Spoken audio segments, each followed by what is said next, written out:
तो बच्चों दूसरा क्वेश्चन है हमारा ये ट्रस का। पिछले वीडियो में मैंने आपको पहला क्वेश्चन कराया था और यहाँ पर जो है मैंने एक सिंपली सपोर्टेड ट्रस बना रखा है। सिंपली सपोर्टेड ट्रस क्या होता है? जिसके एंड में दो सपोर्ट लगे होते हैं। अगर ये सपोर्ट अंदर कहीं लग जाए तो इस ट्रस का नाम जो होता है वो ओवर हैंगिंग ट्रस हो जाता है। फिलहाल अभी हम लोग सिंपली सपोर्टेड ट्रस की बात कर रहे हैं जिसमें एंड में दो सपोर्ट लगे। तो बच्चों यहाँ पर अगर आप देखोगे तो इस पॉइंट पर एक हिंज सपोर्ट लगा, इस पॉइंट पर एक रोलर सपोर्ट लगा हुआ है। तो रोलर सपोर्ट पर एक रिएक्शन आती है तो मैं इस पर एक रिएक्शन बना दे रहा हूँ और इस रिएक्शन का जो नाम है वो मैं कर दे रहा हूँ आरबी। इसी तरीके से ए पॉइंट पर जो है वो हिंज है, हिंज पर कितनी रिएक्शन आती है बच्चों? दो रिएक्शन आती हैं। तो दो रिएक्शन में एक वर्टिकल बना देता हूँ, आर ए वर्टिकल, और एक हॉरिजॉन्टल। लेकिन इस पूरे सवाल में कहीं कोई हॉरिजॉन्टल फोर्स आपको नहीं दिखाई देगा। अगर हॉरिजॉन्टल फोर्स नहीं है तो हॉरिजॉन्टल रिएक्शन भी नहीं आएगी। लेकिन फिर भी क्योंकि मैंने आपको शुरू से बता रखा है कि हिंज पर दो रिएक्शन बनती हैं तो आप दूसरी रिएक्शन बना लीजिए, चाहे राइट साइड एरो करते हुए बनाइए चाहे लेफ्ट साइड एरो करते हुए बनाइए, लेकिन उसकी वैल्यू कितनी होगी? 0 होगी, क्योंकि there is no horizontal force in your question. चाहे आप ना बनाइए तो भी चलेगा।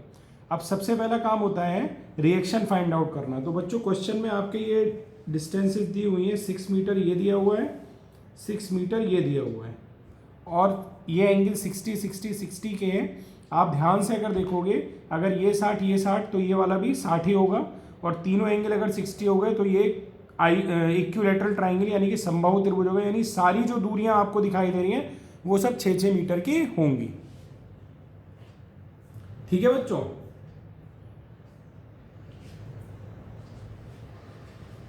चलिए रिएक्शन निकालते हैं इसकी। रिएक्शन सबसे पहला काम जो होगा बच्चों वो रिएक्शन निकालना ही होगा, और अगर रिएक्शन तुम्हारी गलत आ गई तो सवाल भी वहीं पर 0 हो जाएगा आपका। ये ध्यान रखिएगा। चलिए रिएक्शन निकालने के लिए 3 इक्वेशन का यूज़ हम लोग करते हैं, सिग्मा Fx0, सिग्मा Fy0 और सिग्मा M0। ये 3 इक्वेशन का हम लोग यूज़ करते हैं। तो अब आप देखिए सिग्मा Fx0 करने का कोई फ़ायदा नहीं, क्योंकि x डायरेक्शन में तो कोई फोर्स है ही नहीं। अब ये मत कह देना कि सर ये 6 मीटर x डायरेक्शन में, ये तो डिस्टेंस है, दूरी है। ये हम बात कर रहे हैं केवल फोर्स की। तो फोर्स देखिए x डायरेक्शन में कोई इस पूरे क्वेश्चन में है ही नहीं, इसलिए इसको यूज़ करने का कोई फ़ायदा नहीं है। हम लोग सिग्मा Fy से स्टार्ट करते हैं।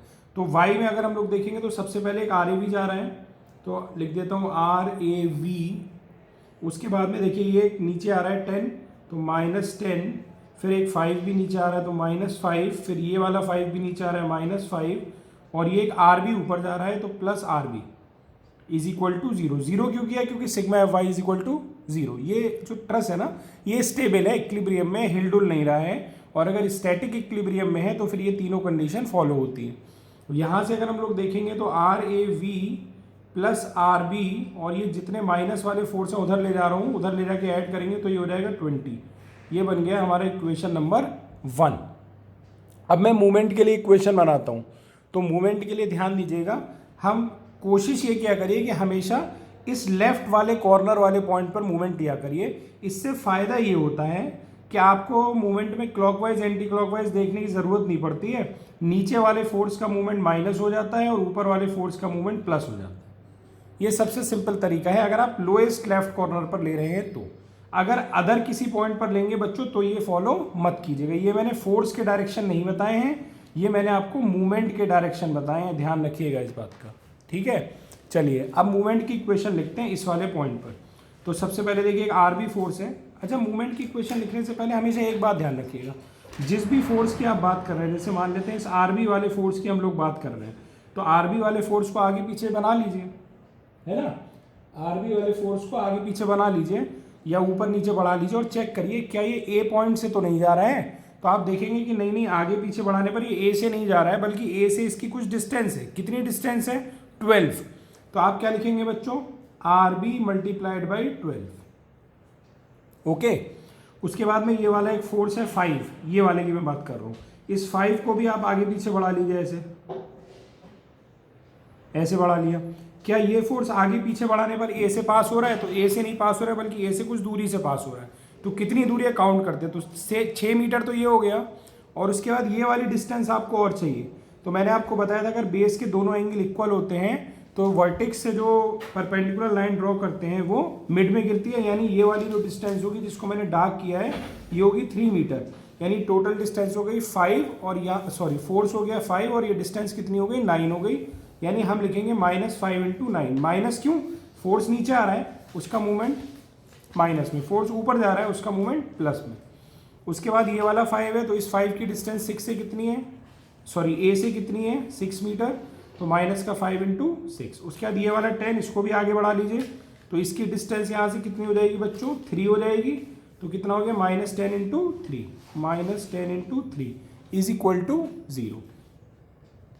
ठीक है, चलिए बच्चों इसको कैलकुलेट करते हैं। तो ये यहाँ से हो जाएगा 12 RB -45 -30 इज इक्वल टू 0। ये यहाँ से हो जाएगा 12 RB माइनस, बल्कि सारे माइनस उधर ले जाके प्लस कर देंगे तो 105 हो गया ये, है ना। 30 30 60 + 40 105। तो यहाँ से अगर हम लोग देखेंगे तो RB की वैल्यू कितनी हो जाएगी 105/12। इसको कैलकुलेटर से हम लोग निकाल लेते हैं कितना आ रहा है ये, तो ये आ रहा है 105/12 यानी कि 8.75 आ रहा है बच्चों का, 8.75 ये RB की वैल्यू आ गई। और इस RB की वैल्यू को अगर हम लोग इक्वेशन 1 में पुट कर देंगे यहाँ पर इस जगह पर, तो हमें RAV की वैल्यू भी आ जाएगी। तो चलिए पुट कर देते हैं इक्वेशन नंबर 1 में। तो अगर पुट करेंगे तो RAV + 8.75 इज इक्वल टू 20। तो यहाँ से अगर हम देखेंगे तो RAV इज इक्वल टू कितना हो जाएगा 20 - 8.75, यानी कि ये आ जाएगा आपका 11.25 किलो न्यूटन। ठीक है बच्चों, रिएक्शन अगर गलत हो गई ना तो सब गड़बड़ हो जाएगा।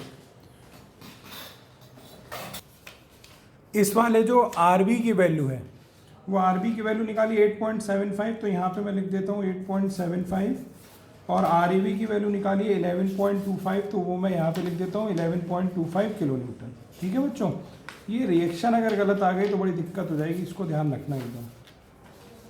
ओके, चलिए अब हम लोग मेथड ऑफ जॉइंट्स अप्लाई करेंगे और हर जॉइंट को बारी बारी से सॉल्व करेंगे।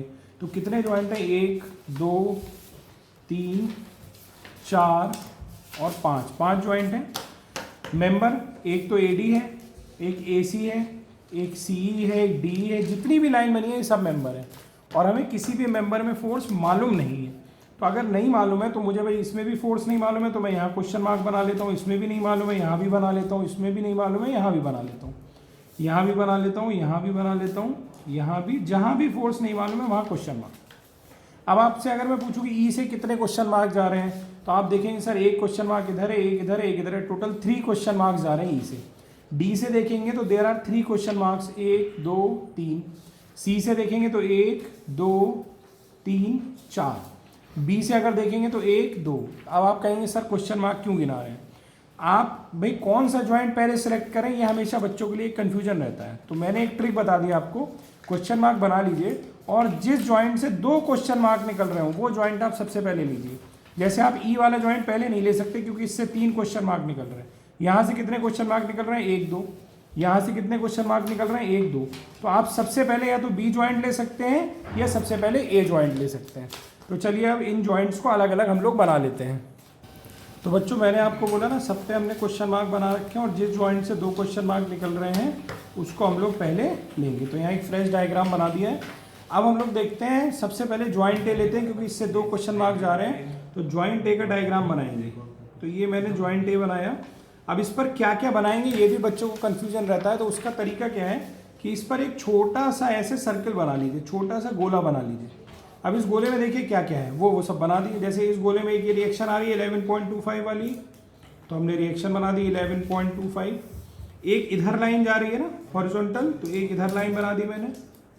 और इस लाइन का क्या नाम होगा, इस लाइन का नाम है AC। तो इस पे जो फोर्स होगा उसका नाम हम लोग क्या रखेंगे FAC। इसी तरीके से एक लाइन देखो ये तिरछी होकर जा रही है ना AD, ये भी तो इस गोले में। तो यहाँ से भी एक लाइन आप तिरछी होकर बना दीजिए AD, FAD। इसके फोर्स का नाम क्या रख दिया मैंने FAD। ये वाला एंगल कितना में दिया 60 दिया हुआ है। अब क्योंकि ये स्टेबल है, अगर ये स्टेबल है तो फिर ये हिल डुल नहीं सकता, यानी इसका सिग्मा FX सिग्मा FY क्या होगा 0 होगा। तो कंपोनेंट कर लेते हैं हम लोग। एफ ए डी का कॉम्पोनेंट करेंगे तो इधर क्या आ जाएगा बच्चों, एफ ए डी कॉस 60, और इधर वाला कॉम्पोनेंट क्या आ जाएगा, एफ ए डी साइन 60, ये वाला वाई वाला कॉम्पोनेंट। ठीक है, अब हम लोग sigma F X sigma Y zero करते हैं। तो एक्स में अगर देखेंगे तो केवल ये दोनों फोर्स हैं, तो सिग्मा एफ एक्स हम लोग जीरो लिखते हैं। तो सिग्मा एफ एक्स अगर जीरो लिखेंगे तो क्या होगा, F A C plus F A D cos 60 is equal to zero, ये हुआ, ये सिग्मा एफ एक्स हो गया। और सिग्मा एफ वाई अगर हम लोग लिखेंगे बच्चों, तो एफ वाई में देखो केवल ये दोनों फोर्स हैं, एक 11.25 ये वाला और एक ये एफ ए डी साइन 60 ये वाला, ये दोनों फोर्स हैं केवल। कौन सा जॉइंट बना रखा है, ए बना रखा है हम लोगों ने। तो ऊपर जाने वाले फोर्स को प्लस लेते हैं हम लोग, तो एफ ए डी साइन 60, और ये भी ऊपर जा रहा है तो प्लस 11.25, उधर जा करके माइनस 11.25। जो भी नोन वैल्यू होगी, जो वैल्यू पता है वो इक्वल टू के दूसरी साइड लिखिए। इसको बना दे रहा हूँ इक्वेशन 1 और इसको बना दे रहा हूँ इक्वेशन 2। अब आप ध्यान से देखो एक बात कि F A C F A D में एक इक्वेशन ये हो गई और एफ ए डी में एक इक्वेशन ये है। यहाँ पे आप चाहो तो 0 इंटू एफ ए सी लिख सकते हो। अब आपके पास F A C F A D में दो इक्वेशन हो गए जिनको हम लोग कैलकुलेटर से कैलकुलेट करके एफ ए सी और एफ ए डी की वैल्यू निकाल सकते हैं। तो चलिए कैलकुलेटर से कैलकुलेट करते हैं। तो बच्चों इसको सॉल्व करने पे कैलकुलेटर से जो आंसर आ रहा है वो एफ ए सी का 6.49 आ रहा है और एफ ए डी का आ रहा है माइनस का 12.99 किलो न्यूटन, जिसको मैंने लमसम 13 किलो न्यूटन लिख लिया थोड़ा कैलकुलेटर को ईजी, कैलकुलेशन को ईजी करने के लिए। ठीक है, चलिए अब जब ये दोनों वैल्यू निकल आई हमारे पास, तो अब आप देखिए एफ ए सी और एफ ए डी तो नोन हो गया, तो एफ ए सी वाला जो क्वेश्चन मार्क था वो टिक हो गया और ए डी वाला क्वेश्चन मार्क भी टिक हो गया। जो क्वेश्चन मार्क थे वो नोन हो गए, इसलिए अब उसको हम लोग टिक कर लेते हैं। सिमिलरली मैं अब जॉइंट बी लेता हूँ, तो जॉइंट बी का डायग्राम भी अगर आप देखोगे तो बिल्कुल ए के जैसा ही है, बस उस पर रिएक्शन अलग है। तो इस बी के डायग्राम अगर हम ध्यान से देखो इधर, अगर हम बी का डायग्राम बनाएंगे तो बी वाले पर देखो क्या क्या जा रहा है वो सब बना डालते हैं हम लोग। ठीक है, तो बी का डायग्राम मैं यहाँ बना रहा हूँ, बहुत ध्यान से देखिएगा। एक रिएक्शन आ रही है 8.75, एक लाइन इधर जा रही है एफ बी ई, एक लाइन इधर जा रही है एफ बी सी। ये वाला एंगल कितना दिया हुआ है आपको, 60 दिया हुआ है। ठीक है बच्चों, अभी भी तुम्हें ब्लर दिख रहा है या ठीक है? जो बच्चे जूम पर मेरे साथ लाए हुए अगर किसी को ब्लर दिख रहा हो तो बता दीजिएगा। चलिए अब देखिए इसको, ओके ओके, यहाँ पर वाई वाली लाइन बना लेता हूँ, एक्स वाली लाइन बना लेता हूँ, इसका कंपोनेंट करता हूँ। तो इसका कंपोनेंट करेंगे तो इधर वाला जो कंपोनेंट होगा वो क्या हो जाएगा, एफ बी ई साइन 60, और इधर वाला एक कंपोनेंट क्या हो जाएगा हमारा बच्चों अगर देखेंगे तो ये हो जाएगा F B E cos 60, F B E cos 60। Okay, अब आप देखिए एक्स में ये दोनों फोर्स हैं और वाई में ये दोनों फोर्स हैं। Sigma F X sigma F Y इसका हम लोग कर देते हैं 0 इस वाले डायग्राम का। चलिए करते हैं। तो जब आप सिग्मा एफ एक्स 0 करेंगे तो देखिए क्या मिलेगा आपको, एक्स डायरेक्शन में ये दोनों फोर्स इधर है, तो minus F B C minus F B E cos 60 is equal to 0। या यहाँ से माइनस से अगर मल्टीप्लाई कर देंगे तो ये भी प्लस का हो जाएगा और ये भी प्लस का हो जाएगा, तो आप ऐसे भी लिख सकते हैं। इसको इक्वेशन नंबर 1 मान लेता हूँ। आप कंफ्यूज मत होइएगा, ऊपर भी हम लोग ने 1 और 2 मान रखे इक्वेशन, तो ये वो 1 2 नहीं है। अब जॉइंट बी के लिए मैंने इक्वेशन 1 2 मानी है। अब इसी तरह से सिग्मा एफ वाई की इक्वेशन मैं लिख देता हूँ यहाँ पर।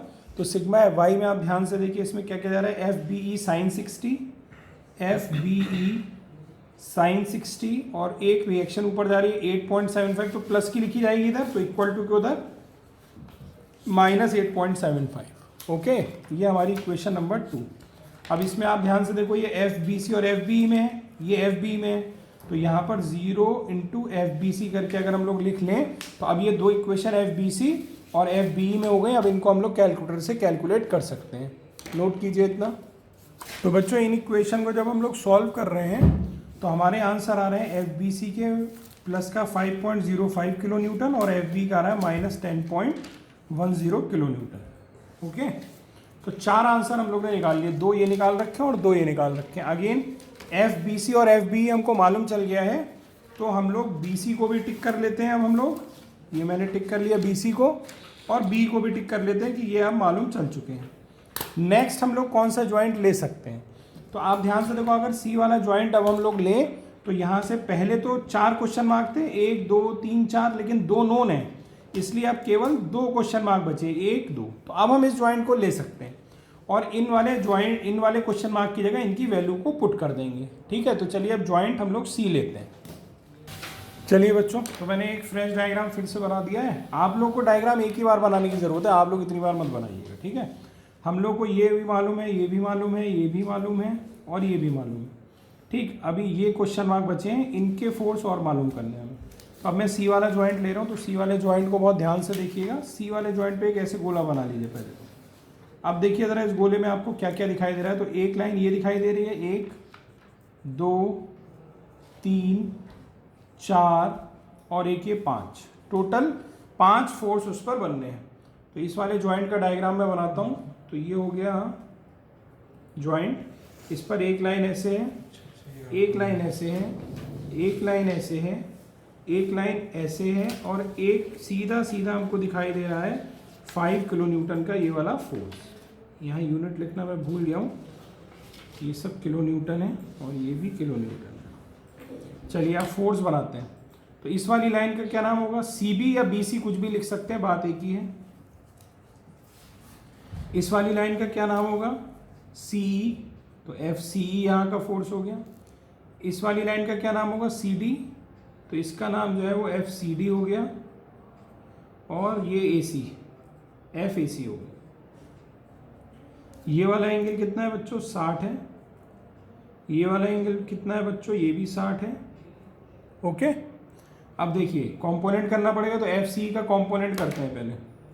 तो FCE का कंपोनेंट जब इधर करेंगे हम लोग तो क्या आएगा FCE का, FCE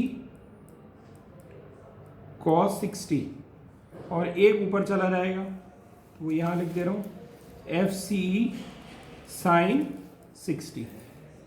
ठीक है, इसी तरह FCD के लिए करेंगे तो FCD का एक कंपोनेंट तो ऊपर आ जाएगा, वो क्या हो जाएगा FCD sin 60 और एक इधर आ जाएगा FCD cos 60। तुम लोगों को थोड़ा सा डायग्राम कंजस्टेड हो सकता है, दिख रहा होगा, तो मैं एक बार यहाँ पर फिर से बना दे रहा हूँ, सिर्फ कंपोनेंट वाला। तो इधर जो हमारे कंपोनेंट है वो कौन कौन से, ध्यान से देखें हम लोग। इधर आ रहा है एक हमारा FCE cos 60 और एक आ रहा है FBC, ये 2 कंपोनेंट हैं, 2 फोर्स हैं। नीचे एक आ रहा है 5 किलो न्यूटन। ऊपर देख लीजिए ध्यान से क्या क्या जा रहा है, ऊपर जा रहा है FCD sin 60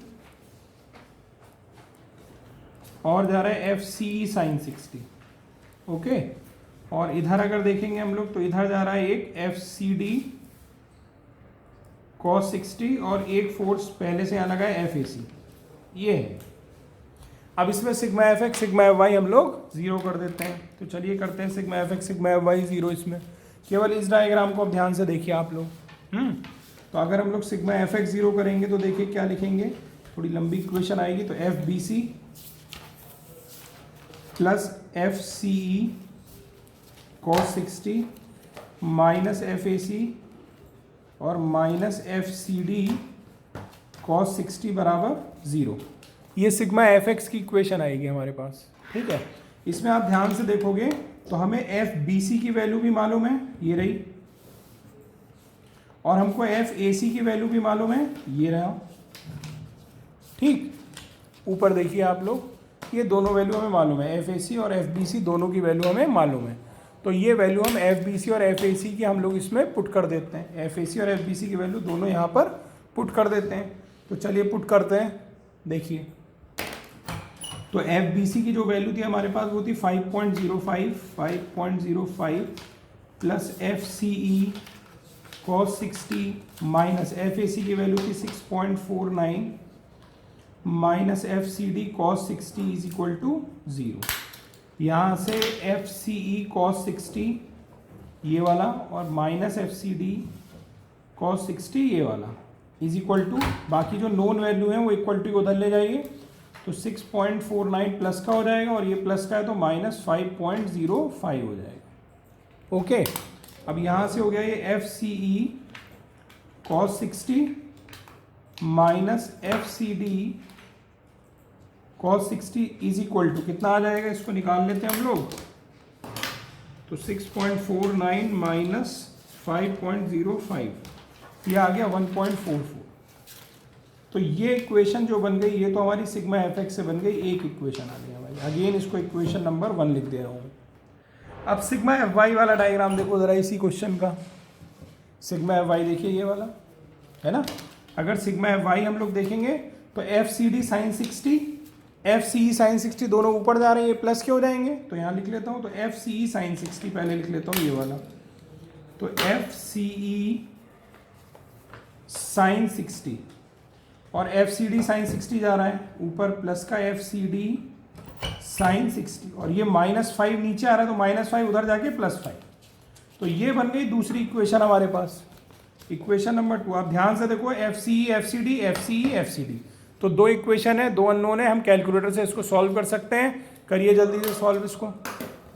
ओके, तो ओके बच्चों, इसको सॉल्व करके ये आंसर आएंगे इक्वेशन को, एफ सी का 4.32 एफ सी डी का 1.44। तो हमने एफ सी ई और एफ सी डी की वैल्यू भी पता कर ली है। तो अब ज़रा देखते हैं एफ सी ई और एफ सी डी, यानी एफ सी ई ये वाली लाइन थी ये भी टिक हो गया और एफ सी डी ये वाली लाइन थी ये भी टिक हो गया। एक्चुअली हमारा काम ही यही रहता है कि हम सारे के सारे क्वेश्चन मार्क टिक कर पाएँ। तो अभी एक क्वेश्चन मार्क बचा हुआ है। अब आप चाहे ई वाला जॉइंट ले लो चाहे डी वाला जॉइंट ले लो। ई वाला जॉइंट अगर लोगे तो एक क्वेश्चन मार्क जा रहा है, डी वाला जॉइंट लोगे तो भी एक ही क्वेश्चन मार्क जा रहा है। आप कोई भी जॉइंट ले सकते हो दोनों में से जो चाहो। तो मैं चलिए ई वाला जॉइंट लेके कोशिश करूंगा सवाल को आगे सॉल्व करने की। तो इस पर भी ऐसे एक गोला बना लेता हूँ और ई जॉइंट का डायग्राम बनाता हूँ। देखिए बच्चों ज़रा ई जॉइंट का डायग्राम, सभी लोग देखिएगा ध्यान से। तो ई वाला जॉइंट ये है हमारा, ठीक। इस पर देखिए एक लाइन इधर जा रही है ये वाली, एक नीचे आ रही है लाइन तिरछी होके, एक लाइन ये भी थोड़ी इंक्लाइंड होके ऐसे नीचे आ रही है। उसके बाद में एक फोर्स जो है वो ऐसे आ रहा है 5 किलो न्यूटन का। तो सारे के सारे फोर्स जो बनाएंगे वो जॉइंट से दूर जाते हुए हम बनाएंगे, ठीक है। अब इसको हमें सॉल्व करना है। जॉइंट ई है हमारा। अब इस पर देखिए एक लाइन ये हमने एक्स वाली ऐसे बना दी आगे तक, वाई वाली नीचे बना दी। एंगल देखिए ज़रा बहुत ध्यान से, ये वाला एंगल 60 था ना, तो इसका ऑल्टरनेट एंगल या एकांतर कोण ये भी 60 होगा। यानी ये वाला कोण हमारे पास आ गया 60, ये वाला एंगल हो गया मेरे पास 60। इसी तरह ये वाला एंगल अगर 60 है तो इस लाइन को आगे बढ़ाएं तो ये वाला कोण भी कितना होगा बच्चों, 60 होगा। ये वाला एंगल भी 60 होगा, यानी ये हो गया 60। ओके, अब देखिए ज़रा आप कंपोनेंट का, अच्छा इनके नाम तो लिख ले पहले हम लोग। नाम देखिए कैसे लेके जाएंगे, बहुत ध्यान से देखिएगा ज़रा। इस वाली लाइन का नाम क्या है, सी ई है ना, तो इसका नाम हो गया एफ सी ई। इस लाइन का क्या नाम है, बी ई, तो इसका नाम मैंने रख दिया एफ बी। एक फोर्स 5 आ रहा है और इस वाली लाइन का नाम क्या है अगर देखेंगे तो ई डी, तो इसका नाम मैंने ई डी रखो चाहे डी लिखो, बात एक ही। तो अब इस जॉइंट को हम लोग सॉल्व करने जा रहे हैं, उसके लिए एफ सी और एफ बी के करने पड़ेंगे कॉम्पोनेंट। तो एफ बी का कॉम्पोनेंट करते हैं हम लोग। तो इधर क्या कॉम्पोनेंट होगा, एफ बी ई cos 60, इधर आ जाएगा हमारे पास जो कंपोनेंट होगा वो आ जाएगा एफ बी ई साइन 60। इसी तरह एफ सी का करेंगे अगर, तो इधर वाला एक कंपोनेंट आ जाएगा हमारे पास एफ सी ई साइन 60, यही लिख देता हूँ साइन 60। और एक कंपोनेंट इधर आ जाएगा, क्योंकि एंगल के साथ वाली लाइन पे हम लोग कॉस बनाते हैं, कॉस होता है, हम लोग क्या बनाते हैं, होता ही कॉस है, तो ये हो जाएगा। तो बच्चों इसका जो है ये हो जाएगा इधर वाला component F C E cos 60, ये हो गया। अब sigma F X sigma F Y को हम लोग 0 कर लेते हैं। तो sigma F X sigma F Y 0 तो इतनी देर से कर रहे हैं, सब सीख भी चुके होंगे, लेकिन फिर से एक बार कर देते हैं हम लोग। तो सिग्मा एफ एक्स में देखिए 3 फोर्स दिखाई दे रहे हैं, 1 2 3। और जो वैल्यू मालूम है हम लोगों को, जैसे कई सारी वैल्यू तो बच्चों निकाल चुके ना, ये देखो ये सब वैल्यू निकाल चुके हैं ना हम लोग, और 2 वैल्यू अभी और निकाली थी, वो भी मैं यहीं पर लिख दे रहा हूँ। चलो, एक निकाली थी हमने एफ सी ई की कितनी 4.32 है ना, और एक वैल्यू हम लोग ने निकाली थी एफ सी डी की, वो कितनी थी 1.44। तो सारी वैल्यू यहाँ पे लिख लेना, अब जो इसमें ज़रूरत पड़ेगी वो हम लोग पुट कर लेंगे। चलिए सिग्मा एफ एक्स 0 करते हैं। सिग्मा एफ एक्स अगर 0 करेंगे तो ये हो जाएगा F B E cos 60 minus F D E minus F D E, और फिर ये भी माइनस का क्योंकि लेफ्ट में जा रहा है, minus F C E cos 60 is equal to 0। क्या इसमें से कोई वैल्यू हमें पता है? चेक कर लेते हैं। तो आप देखोगे हमें एफ बी भी पता है और एफ सी भी पता है, दोनों वैल्यू पता है। तो एफ बी की वैल्यू देखिए कितनी थी, माइनस का 10.10। तो मैं इसमें पुट कर देता हूं, इसकी जगह माइनस का 10.10 cos 60 minus F D E minus F C E की वैल्यू भी पता थी हम लोगों को। ये देखिए एफ सी ई की वैल्यू ये है 4.32, ये निकाल रखी है हम लोगों ने। तो वो वैल्यू भी यहाँ पुट कर देता हूँ, minus 4.32 cos 60 is equal to 0। अब इसको सॉल्व कर लेते हैं बस हम लोग। भाई माइनस एफ डी है ना, इसको इक्वल टू के उधर ले जाओ, तो ये प्लस का एफ डी हो जाएगा और बाकी चीज़ें इधर रहने दो। तो इधर क्या रहेगा, माइनस 10.10 कॉस 60 माइनस 4.32 कॉस 60। तो एफ डी तो चाहिए था हमें, इसको सॉल्व कर लो कैलकुलेटर से, इस वैल्यू को निकल आएगा। चलिए करते हैं। चलिए तो इसको बच्चों जब हम लोग सॉल्व कर रहे हैं तो एफ डी ई की जो वैल्यू आ रही है वो आ रही है माइनस का 7.21 किलो न्यूटन। कैलकुलेशन ज़्यादा है, कहीं हमसे भी मिस्टेक हो गई है तो उसको आप थोड़ा चेक कर लीजिएगा। कॉन्सेप्ट और मेथड मैंने आपको पूरा इस क्वेश्चन का सिखा दिया है, तो इस तरह से इसको सॉल्व किया जाता है। अब आप देखेंगे कि हमारे पास केवल एक एफ डी वाला क्वेश्चन मार्क अननोन बचा था ना पीछे वाले पेज पे, अगर देखें ये वाला, तो अब ये भी टिक हो गया, सारे क्वेश्चन मार्क टिक हो गए, सवाल हमारा फिनिश हो गया। इसमें इस जॉइंट की जरूरत ही नहीं पड़ी डी वाले की, उससे पहले ही सवाल हमारा सॉल्व हो गया। तो कभी कभी ऐसा होगा कि एक दो जॉइंट बिना लिए ही हमारा सवाल सॉल्व हो जाएगा। ठीक है, मेथड ऑफ जॉइंट्स हम लोग कर रहे हैं। लास्ट में हमको एक आंसर टेबल जरूर बनानी होगी, तो वो आंसर टेबल में बना दे रहा हूँ आपके सामने अभी। पहले यहाँ सारे आंसर एक बार कंप्लीट कर दूँ, माइनस 7.21। अब देखिए आंसर टेबल हम लोग कैसे बनाएंगे, उसको ध्यान से समझ लीजिएगा, उसको बहुत ध्यान से देख लीजिए। आंसर टेबल बताने जा रहा हूँ कि कैसे उसको हम लोग बनाएंगे। ठीक है, चलिए देखिए यहाँ बता दे रहा हूँ, इस पेज पे आपको सब समझ में आएगा एकदम क्लियर। तो इसमें 3 चीज़ें बनेंगी, एक बनेगा मेंबर, एक बनेगा फोर्स और एक बनेगा नेचर। ठीक, ऐसे करके लाइन बना लेते हैं ऐसे। मेंबर सबसे, इसमें कई सारे मेंबर है ना बच्चों, ये देखो एडी मेंबर है, एसी मेंबर है, डीसी मेंबर है, कई सारे मेंबर है ना, तो हर मेंबर का हमें फोर्स लिखना है। तो चले सबसे पहले हमने सपोज एडी लिख लिया, एडी लिया मेंबर, तो एडी में फोर्स कितना आया था 13 आया था, तो एडी के फोर्स को हमने 13 लिख दिया, और वो प्लस का आया था, तो प्लस वाले फोर्स को क्या लिखेंगे, टेंसाइल लिख सकते हैं, या टेंशन का फोर्स लिख सकते हैं, या टी भी लिख सकते हैं, केवल शॉर्ट में हम लोग ऐसे टी भी लिख सकते हैं। एडी के बाद हमने चलो एसी मेंबर ले लिया, तो एसी मेंबर का फोर्स देखते हैं, तो एसी मेंबर का फोर्स आया है प्लस का 6.49, यानी ये भी क्या हो जाएगा, टेंसाइल हो जाएगा। ओके, फिर हमारे पास अगला मेंबर मैंने ले लिया, सपोज बीसी ले लिया, ये वाला मेंबर ले लिया, तो बीसी में कितना फोर्स आया देखते हैं। बीसी में प्लस का 5.05 किलो न्यूटन आया है, फोर्स जो है हमारा वो किलो न्यूटन में, ये भी टेंशन का हो गया। ओके, अगला फोर्स अगर हम लोग देखें तो बीई मेंबर में देखना चाह रहे हैं, किसी भी मेंबर को आप ऊपर नीचे आगे पीछे कभी भी लिख सकते हो, ऐसा कुछ नहीं है कि यही ऑर्डर आपको फॉलो करना। बीई का अगर आपको फोर्स लिखना है तो बी में कितना निकाला है, माइनस का 10.10।